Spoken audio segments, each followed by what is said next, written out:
Hola, bienvenido a este vídeo en el que vamos a resolver este control de física de 3 problemillas que hicieron ayer en clase. Lo voy a explicar en la pizarra y a grabarlo en vídeo para que vean qué tal les fue y bueno, simplemente pues para comprobar que te ha ido bien y si no para que veas y puedas corregir aquellos errores que has cometido. Dice el primer ejercicio, un ejercicio muy típico. El espectrómetro de masas que aparece esquemáticamente en la figura consiste de dos placas paralelas entre las cuales existe un campo eléctrico E constante que acelera los iones cargados que entran por la placa izquierda con velocidad inicial despreciable, es decir que aquí la velocidad inicial es 0, hasta alcanzar la placa derecha en la que hay un colimador. Pues pasan hacia esta zona donde existe un campo magnético B perpendicular al plano. Dice, suponiendo que el campo eléctrico aquí vale 10 elevado a 4 voltios por metro, ya hemos comentado varias veces que no nos debe sorprender que aquí en las unidades del campo electrostático vengan voltios por metro y no newtons por coulombio, porque recordemos que el campo electrostático también se podía hallar como la diferencia de voltaje entre la distancia cuando entre las placas de un condensador había un campo electrostático constante. Entonces las unidades ahí serían voltios por metro. Pues bien, voltios por metro es lo mismo que decir que newtons por coulombio. La distancia entre las placas es de 0,5 metros y el campo magnético aquí es de 0,1 Tesla. Dice, calcular la velocidad que tendría una partícula alfa, es decir, un núcleo de helio, al entrar en el colimador en función de la carga y de su masa. Por tanto, me está diciendo, aquí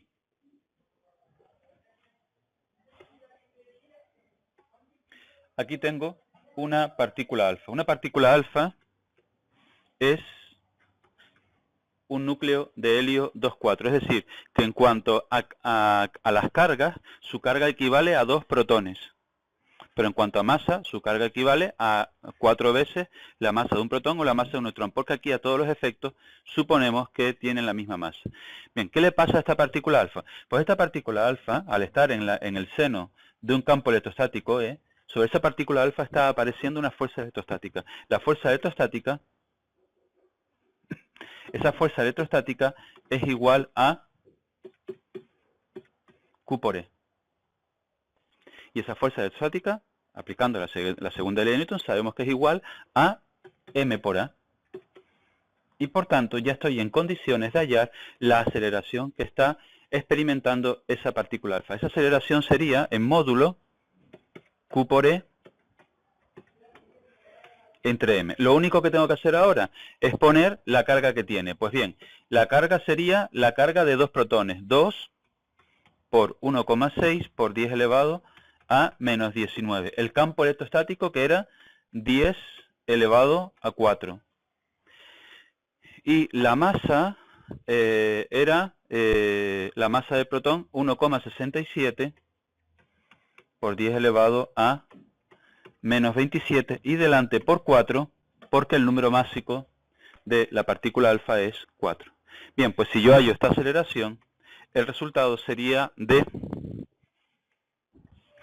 redondeando, 4,8 por 10 elevado a 11 metros segundo cuadrado. Ya tenemos la aceleración que experimenta de 4,8 por 10 elevado a 11 metros segundo cuadrado. Hallar entonces con qué velocidad llega aquí es sencillo. Lo único que tengo que hacer, como no me da el tiempo ni me apetece estar calculándolo, me remito a esta fórmula, que velocidad final al cuadrado es inicial al cuadrado más 2 AS. Y por tanto, poner que la velocidad sería raíz de 0 al cuadrado más 2 por 4,8 por 10 elevado a 11 por 0,5. El 0,5 se iría con el 2, sería la raíz cuadrada de este numerito,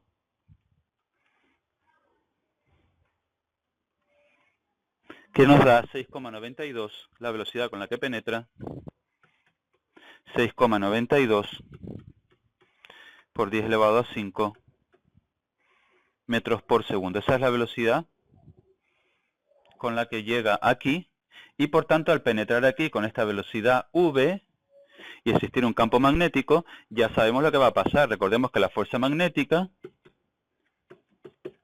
es Q, producto vectorial de v por b, y como v y b son perpendiculares, puesto que b, tal y como aparece aquí en el dibujo, sale del plano de la pizarra, va a describir este arco de circunferencia de radio R. Este que estoy diciendo para la partícula alfa sería exactamente igual para el litio y para el berilio. De tal manera que no lo voy a hacer, puesto que el razonamiento sería idéntico. Lo único que habría que hacer es cambiar los datos del litio y del berilio. Me dice que la masa del litio es 7 veces la masa del protón en vez de 4, como en la partícula alfa, y la del berilio 9 veces la masa del protón en vez de 4, como la partícula alfa. El berilio, la carga sí que coincide con la carga de la partícula alfa, sin embargo, en el litio solo tenemos una carga positiva. Pero a efectos de razonamiento de lo que es el problema, da igual hacerlo para la partícula alfa que para esas dos partículas.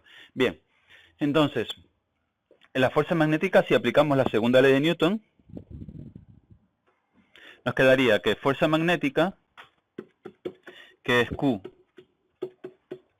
V por B, tal y como acabamos de decir, es igual a la masa por la aceleración normal. Porque recordemos que, y no está de más que lo pongan en el examen o en la PAU cuando vayan a hacerlo, tienes que decir que con la fuerza magnética, como en todo momento es perpendicular al vector velocidad, entonces solo de las dos componentes que tiene la aceleración, que tiene aceleración tangencial y aceleración normal, solo existe la aceleración normal. Y así te queda chulísimo. En módulo, ¿qué significa esto módulo? Que QVB es igual a m por el módulo de aceleración normal, que es v cuadrado entre r. Esto me permite que se vaya la v con la v y despejo el radio que sigue, el radio de la circunferencia que sigue la partícula alfa. Sería m por v entre q por b. Como se pueden imaginar, solo consiste en poner datos. Sería 4 veces la masa del protón, 4 por 1,6 por 10 elevado a menos 27 por 6,92, creo recordar, por 10 elevado a 5. Entre la carga 2 por 1,6 por 10 elevado a menos 19 por el campo magnético, que es 0,1. Pues bien, lo que nos dé, que el resultado sería, y me da 0,14 metros. El radio que describe esa partícula alfa es 0,14 metros y, como me acaban de advertir, resulta que el problema lo daba, porque el problema lo que pedía era el cociente entre la carga y la masa. Bueno, pues sería despejar la carga y la masa de aquí, puesto que me daba el radio. Da igual, hemos comprobado efectivamente que coinciden, porque si paso esto a centímetros serían 14 centímetros o 140 milímetros, tal y como nos está dando aquí. De una forma u otra el problema quedó explicado. ¿Hace falta que lo haga para el ion de litio y para el ion de berilio? No, sería hacerlo exactamente igual. Un detalle, recuerden, no se olviden que aquí había otra forma de hacerlo. Un pierde igual gana. Si lo único que quisiera hallar sería la velocidad al llegar aquí, como me está diciendo aquí, la velocidad que tiene al entrar ahí, no hace falta que esté calculando la aceleración, porque en este salto que está perdiendo energía potencial electrostática. ¿Y qué está ganando? Está ganando energía cinética. Energía potencial estática que pierde, Q por la diferencia de voltaje. Energía cinética que gana, 1/2 de la masa por la velocidad al cuadrado. ¿Tengo la diferencia de voltaje? No. ¿La puedo calcular? Sí, porque como yo sé que el campo electrostático era la diferencia de voltaje entre la distancia d, lo único que tengo que hacer es despejar la diferencia de voltaje. Resulta que la diferencia de voltaje es igual a E por D. Por tanto, sería multiplicar 10 elevado a 4 por 0,5, o sea, 5 por 10 elevado a 3 voltios. Es decir, que entre estas placas existe una diferencia de voltaje de 5.000 voltios. Pues me vengo aquí y pongo 5.000. Aquí en la carga Q pondría 2 por 1,6 por 10 elevado a menos 19. Aquí en la masa M pondré 4 por 1,67 por 10 elevado a menos 27. Y en la velocidad v al final paso el cuadrado como una raíz del numerito que me dé. Y si lo hago, me va a quedar otra vez 6,92 por 10 elevado a 5 metros por segundo. Otra forma de deducir cuánto vale la velocidad al llegar a la otra placa. Bien, nos encontramos ahora con un problema súper bonito. Dice, un alambre recto de masa 10 gramos y 5 centímetros de longitud se suspende de dos resortes idénticos y de constantes elásticas K. por lo que veo desconocida, de tal manera que forman un circuito eléctrico como el mostrado en la figura. Inicialmente los resortes se alargan una distancia de 0,5 centímetros debido al peso del alambre. Es decir, antes de seguir, vamos a parar aquí un momentito. Aquí tenemos, yo he colgado aquí este alambre, voy a poner este tono verde para que lo distingan, y resulta que al colgar este alambre, estos dos resortes se han estirado 0,5 centímetros, es decir, se han estirado 0,5 centímetros de aquí y 0,5 centímetros de aquí. Y ahora mismo estarían en equilibrio. ¿Por qué están en equilibrio? Porque la fuerza que está yendo hacia abajo, que en este caso sería el peso del alambre, es igual a las fuerzas elásticas que aparecen aquí en sentidos contrarios. Por tanto, aunque yo no tengo la constante elástica de cada uno de esos resortes, sí que la puedo calcular. ¿Por qué? Porque diré que 2 veces la fuerza elástica es igual al peso. Y por tanto, que 2 veces K por X, que es la deformación, es igual a la masa por la gravedad. Por tanto, ya estoy en condiciones de hallar la constante elástica, que sería la masa, 10 gramos, 10 por 10 elevado a menos 3, 0,01. Por la gravedad vamos a poner 10, entre 2 y por X, que es 0,5, y este 0,5 por 10 elevado a menos 2. Pues bien, se iría 0,01 con 10 elevado a menos 2. 2 por 0,5 también se van, y me queda 10 newton por metro. Es decir, ya sé que la constante elástica de cada uno de los resortes es 10 newton por metro. Por tanto, esto, que en principio no era un dato del problema, a partir de ahora sí que es un dato, porque he sido capaz de hallar su valor. Y me dice que al cerrar el circuito, tiene una resistencia de 12 ohmios, cuando posteriormente se aplica un campo magnético dirigido hacia afuera de la página, como están viendo ahí, los resortes se alargan 0,3 centímetros más. Vamos a ver, ¿por qué pasa esto? Antes, olvídense del campo magnético, el campo magnético no está ahí.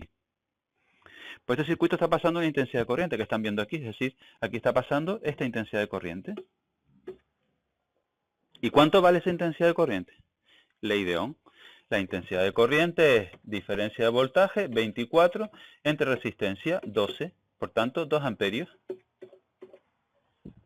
Es decir, por ese circuito pasa una intensidad de corriente de 2 amperios. Bien, me voy a fijar ahora en el alambre. Aquí, por este alambre, está pasando una intensidad ahí, que acabo de ver que vale 2 amperios. Cuando yo aplico el campo magnético que va hacia ustedes, hacia el exterior de la pizarra, ¿qué es lo que va a pasar? Que sobre esa parte del circuito aparece una fuerza magnética. ¿Y cuánto valía esa fuerza magnética?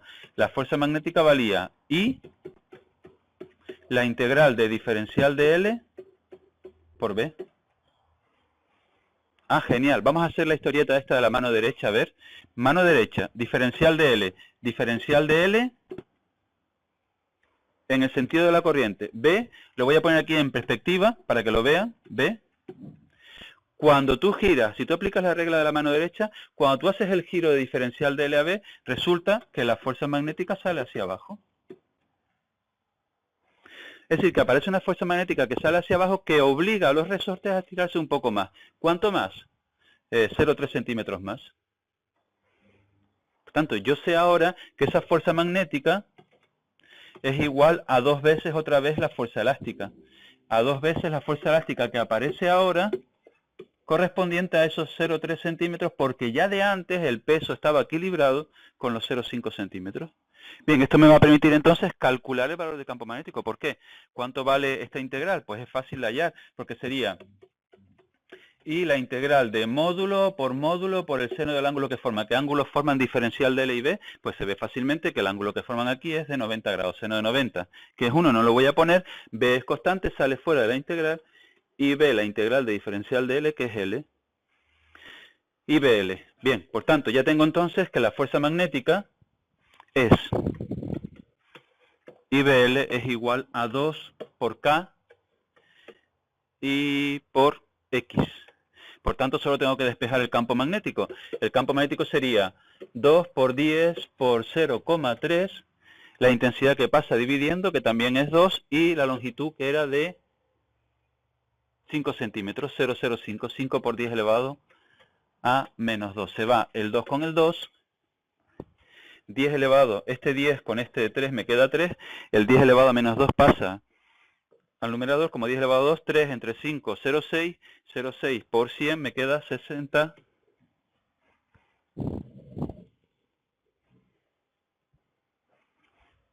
Y aquí estoy viendo que era centímetros por 10 elevado a menos 2, entonces queda 60 entre 100, 0,6 teslas. Conclusión. El campo magnético B aquí vale 0,6 teslas. Pues bien, un problema súper bonito, tal y como están comprobando. Y que seguro que todos hicieron bien en el controlillo ayer. Muy guay este problema. Bien, y el último problema del controlillo, una varilla conductora AG de 0,5 metros de longitud, se apoyan dos raíles CA y DG.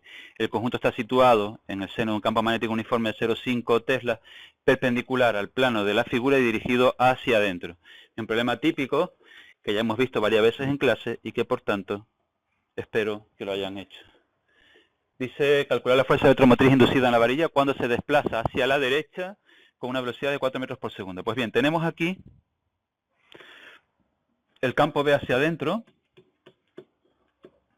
y lo que quiero es desplazarlo hacia allá con una velocidad V de 4 metros por segundo. Por tanto, ¿qué estamos haciendo? Estamos provocando que haya una variación de flujo. Y si hay variación de flujo, si el flujo varía, ¿qué es lo que aparece? Una fuerza electromotriz inducida que vale menos la derivada del flujo respecto del tiempo. En este caso el flujo está variando porque varía la superficie, el área de la ventana a través de la cual atraviesa. Recuerden que la intensidad que aparece ahí se opone al efecto que se está produciendo. Ahora mismo cuando yo abro esta ventana, ¿qué estoy haciendo? Que líneas de campo que antes no entraban, entren ahora en la ventana. Al abrir entran más líneas. ¿Qué tengo que hacer? Crear campo magnético en sentido contrario. Tengo que crear campo magnético que vaya hacia ustedes, que salga de la pantalla del ordenador. Y para eso, aplicando la regla de la mano derecha, resulta que la intensidad I tiene que girar así. Intensidad I, intensidad I. Bien, ¿y cuánto vale? Pues para eso hay en primer lugar lo que vale el flujo, la integral de B por diferencial de S, producto escalar sobre esta superficie. Recordemos que B es perpendicular al plano de la pizarra y diferencial de S, como es una superficie abierta, recordemos que diferencial de S es perpendicular a la superficie que representa. En este caso, como es abierta, yo puedo elegir si va hacia adentro o hacia afuera. Para no estar usando 180 grados, voy a decir que diferencial de S también va hacia el interior. De tal manera que si yo viera el problema desde aquí, estaría viendo esto, el circuito, y veo que el campo B va así y que diferencial de S lo he tomado en el mismo sentido. Bien, por tanto, al hacer aquí el producto escalar sería módulo por el coseno de 0, coseno de 0 es 1, no lo voy a poner, la B indica el problema que es constante, sale fuera la integral, me queda la integral de diferencial de S, que ya sabemos que es S. ¿Y cuánto vale el área S? Pues el área S sería esta longitud L por esta longitud, que para indicar que es variable, que está cambiando, puesto que esta varilla se está moviendo hacia allá, la llamaré X, por tanto pondré BLX. Ese es el flujo en función del tamaño de la ventana. Y lo que yo quiero no es el flujo, sino su variación. Por tanto, tengo que derivar la fuerza electromotriz, y derivo sería BL, la derivada de X respecto del tiempo. Y la derivada de X respecto del tiempo, esto sería la velocidad. Por tanto, aquí me queda que la fuerza electromotriz inducida sería el campo B, que es 0,5, por la longitud, 0,5 metros, y por la velocidad 4. Pues bien, 0,5 por 0,5 me queda un cuarto, y un cuarto por 4 me queda 1. La fuerza electromotriz inducida es 1 voltio. Si la fuerza electromotriz inducida es 1 voltio y la resistencia es de 0,2 ohmios, pues entonces la intensidad de corriente que está pasando, que es fuerza electromotriz entre resistencia, sería 1 entre 0,2. O sea, 10 entre 2, 5 amperios. Evidentemente esto es una salvajada, pero es que la resistencia que han puesto ahí nos está diciendo que es un conductor casi ideal. Vale, 5 amperios, esto implica algo importante, y es intensidad aquí en el seno de un campo magnético que va hacia adentro, campo B. ¿Qué va a pasar sobre esa varilla? Que aparece una fuerza magnética que está apuntando hacia allá. ¿Por qué? Lo vimos en el problema anterior. Fuerza magnética es I la integral de diferencial de L por B. Y si vuelves a aplicar la regla de la mano derecha, entre I que va hacia arriba y diferencial de L que va hacia el interior de la pantalla del ordenador, si aplicas la regla de la mano derecha, verás que la fuerza magnética sale tal y como la acabamos de dibujar. Esto implica que, para que la velocidad se mantenga constante, tal y como dice aquí, de 4 metros por segundo, para que esa velocidad se mantenga constante, yo tengo que aplicar una fuerza F,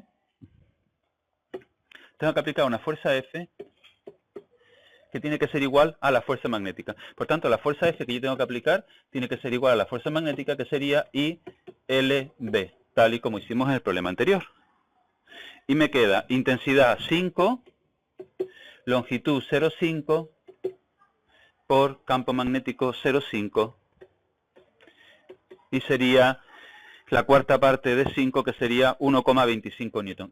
Tengo que aplicar una fuerza de 1,25 newton. Y ahora dice, calcula el trabajo mecánico realizado en la unidad de tiempo. Ah, trabajo entre tiempo. ¿Qué es trabajo entre tiempo? ¿Qué es julios por segundo? Vatios. Por tanto, aquí me está pidiendo que calcule la potencia. ¿Y cómo hallo la potencia? Pues poniendo lo que es trabajo. ¿Qué es trabajo? Trabajo es fuerza por espacio. Entre tiempo. ¿Y qué es espacio entre tiempo? Es que espacio entre tiempo es velocidad. Por tanto, aquí me queda que el trabajo yo lo puedo calcular haciendo fuerza por velocidad. El trabajo por unidad de tiempo. Fuerza 1,25. Por la velocidad 4. Por tanto me queda 5 julios por segundo, por tanto 5 vatios. Y dice finalmente la cantidad de calor desprendida en la unidad de tiempo en calorías segundo en el circuito. Bueno, pues si resulta que yo desprendo 5 julios por segundo, me lo pide en calorías. ¿Qué tengo que hacer? Es algo tan sencillo como dividir 5 entre 4,18, que es el factor de conversión, porque una caloría serían 4,18 julios. Evidentemente eso te lo tendría que dar en el examen. Y nos queda 1,196 total, 1,2 calorías por segundo. Esa es la potencia en calorías por segundo. Bueno, esto no tiene ninguna dificultad. Pues bien, este ha sido el control, la resolución del control. Espero que te haya ido bien, y si no es así, pues que te ayude a resolver tus dudas. Nos vemos en el próximo vídeo. ¡Ánimo!